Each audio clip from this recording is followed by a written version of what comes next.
I am considering getting the Burning Godzilla, or I'm actually really want to get the Atomic Breath version next. Hey, my name's Godzilla, and today we're taking a look at the Hiya Toys Godzilla vs. Kong Heat Ray Godzilla. Before we start the review, I'd like to say I don't have as many Godzilla figures with me as of currently. That's personal reasons, but yeah, so Transformer stuff. The painting and sculpting on Godzilla is great. Yes, it is an exact repaint of this guy, but I don't know, I really like it. In a lot of areas, the original version had a lot more of like a dirtier look. This guy has more of a clean Atomic Breath version. I guess most of the budget went into these. The dorsal plates were definitely what got me sold on this figure. And this Atomic Breath piece, we'll get to that in a minute. His dorsal plates, around more the end of them, have this beautiful gloss.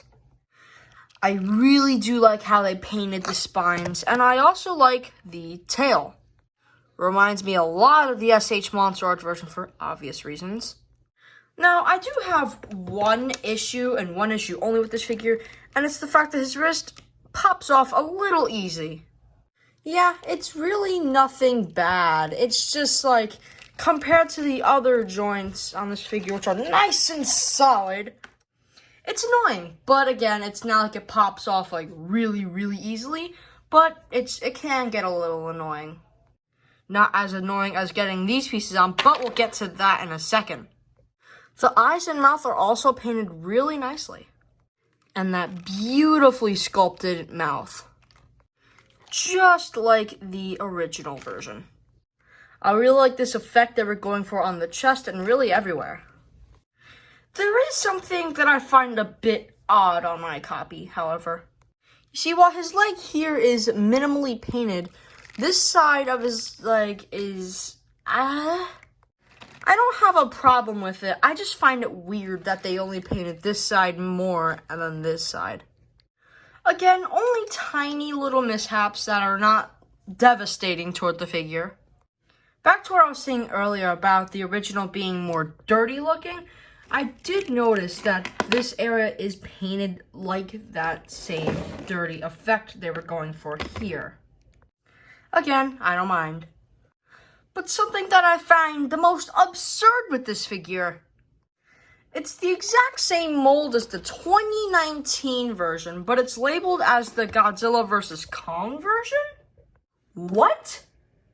Yeah, the original release did have very few problems, but again, they weren't really that figure devastating.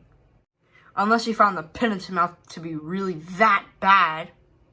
But anyway, let's get into this figure's accessories. You get alternate mouthpiece, which can line up perfectly with this included alternate neck piece. As you can imagine, these pieces are to recreate the very iconic rebirth shot from Godzilla vs. Godzilla King of the Monsters, of course. Obviously, we can't forget this. And no, this isn't something to beat your kids with. You can't say that! What the? Am I going crazy? Anyway, let's get these pieces in to get them into that rebirth shot. First things first, we gotta remove his head.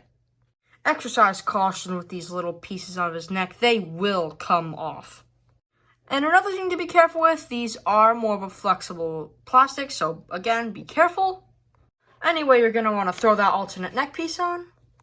Put the alternate head piece on, which is a lot easier said than done. And wow, that looks pretty friggin' cool. But if you don't constantly want him staring up to the heavens, you can remove his head, get rid of that neck piece, grab the original 3 segments and put these on, which is also easier said than done. And there you go. You can have him with the fully posable neck with the Atomic Breath piece. I do have a problem with the actual piece though. When you put it in his mouth, it's sculpted on an angle. So when you're trying to pose him, it can look a bit awkward. I mean, it looks kind of awkward, at least. Kinda. Anyway, let's get into this guy's posability. One dumbbell joint on the neck. You can clearly see that when you're surgically removing his head. hinge joint at the mouth, hinge joint at the tongue. It is it. Ball joint on the arm, swivel at the elbow, elbow bend, and a wrist swivel. And it's on a ball joint. Ball joint at the belly, chest, you know what I mean. He can arc his back that far for a straight standing pose. And he can ab crunch for more running-like poses. Speaking of running, ball joint at the base of his leg, bend at the knee, and a okay pivot. And then the classic multi-segments and ball joint tail. And as I mentioned in my original Hiya Goji review, he sounds a lot like a NECA figure. Posability on this figure is really good. It is the same as that guy, but everything here with the brilliant blue paint to the overall mold is just really a top-notch. Size comparison time. He is a pretty good size.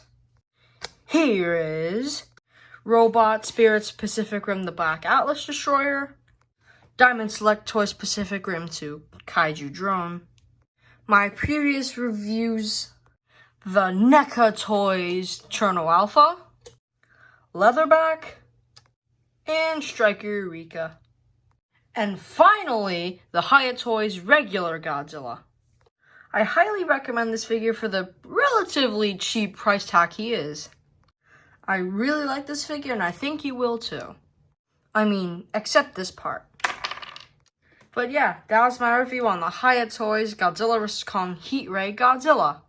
If you enjoyed this video, please leave a thumbs up, subscribe, and share my content around. I will leave a link in the description if you really want to get your hands on this figure, which you should. Also, join my Discord server. I'm trying to get that a little populated too. And with that, I will see you guys in the next video.